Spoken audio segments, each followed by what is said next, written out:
Assalamualaikum warahmatullahi wabarakatuh. Perkenalkan, kami kelompok 1 dari 125. Saya Tiga Rizal 30. Saya Ignatius Abserni 11. Saya Nadia, Nakautin 26. Saya Agung, absen 4. Saya Risna, kelompok 2. Saya Indah, absen 12. Di sini kami akan menjelaskan dan mengisahkan tentang reformasi tahun 98 dan kebijakan politik dan ekonomi oleh Ghazali. Berikut ini.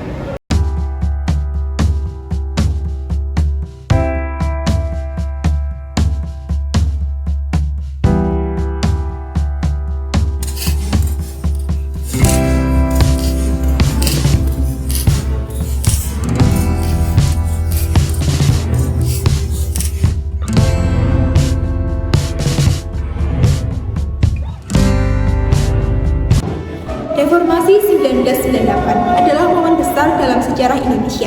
Masa reformasi di Indonesia terjadi pada Mei 1998. Penyebab peristiwa era reformasi adalah krisis ekonomi dan menurunnya kepercayaan masyarakat terhadap pemerintahan Presiden Soeharto.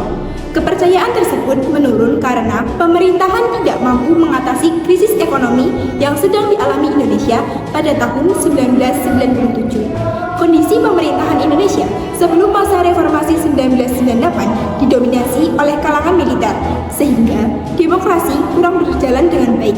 Selain itu, perekonomian juga terpuruk yang disebabkan karena korupsi, kolusi, dan nepotisme. Nepotisme marak terjadi dan bergantungnya ekonomi Indonesia pada bantuan modal asing. Karena serangkaian kondisi tersebut dan banyaknya kerugian lain yang dialami masyarakat, maka terjadilah gerakan era reformasi pada tahun 1998. Reformasi dimulai pada tahun 1997 saat nilai tukar rupiah merosot tajam mencapai Rp16.650 per dolar AS. Pada Juli 1998, kondisi ini diperburuk oleh pembengkakan utang luar negeri sektor swasta yang melemahkan perekonomian Indonesia. International Monetary Fund atau IMF mencoba membentuk melalui paket reformasi keuangan, tapi kebijakannya justru memperburuk krisis dan menambah beban ekonomi. Selain itu, kebijakan pembangunan Orde Baru yang hanya terfokus di Pulau Jawa menciptakan ketimpangan sehingga hasil pembangunan hanya dinikmati oleh segelintir masyarakat.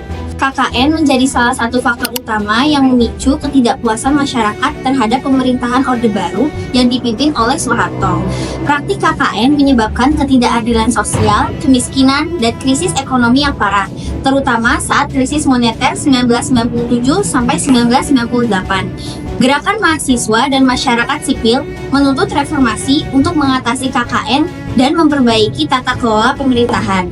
Akibatnya, pada Mei 1998, Soeharto mengundurkan diri, membuka jalan bagi reformasi yang bertujuan untuk menciptakan pemerintahan yang lebih transparan, akuntabel, dan demokratis. Selanjutnya, ada ketidakpuasan rakyat terhadap otoritarianisme.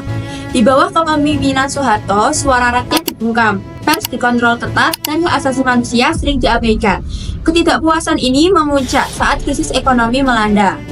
Selanjutnya, pada peristiwa puncak, yaitu pada bulan Mei tahun 1998, pengunduran diri Soeharto. Pada 21 Mei 1998, ribuan mahasiswa menduduki gedung DPR MPR menuntut Soeharto mundur setelah tekanan dari masyarakat dan militer. Soeharto mengumumkan pengunduran dirinya setelah 32 tahun berkuasa, menandai berakhirnya Orde Baru dan awal era reformasi. Masa pemerintahan B.J. Habibie tahun 1998-1999 ditandai oleh berbagai kebijakan politik dan ekonomi yang bertujuan untuk merespon krisis yang terjadi sebelumnya. Berikut adalah analisis kebijakan tersebut.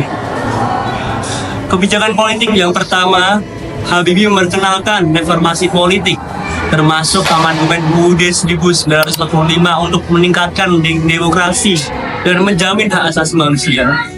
Yang kedua, pemilihan umum. Ia mengadakan pemilihan umum yang lebih bebas dan adil pada tahun 1999 yang menjadi langkah awal menuju demokrasi.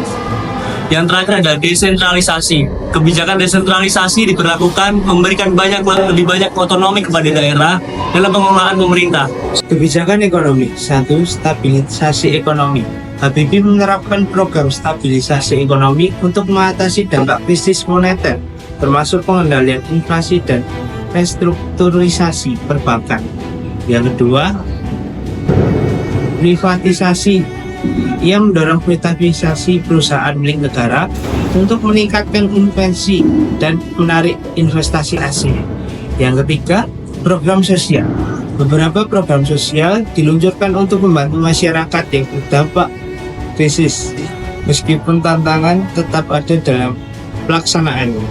Secara keseluruhan, kebijakan Habibie berfokus pada transisi menuju demokrasi dan pemulihan ekonomi meskipun menghadapi berbagai tantangan dalam implementasinya.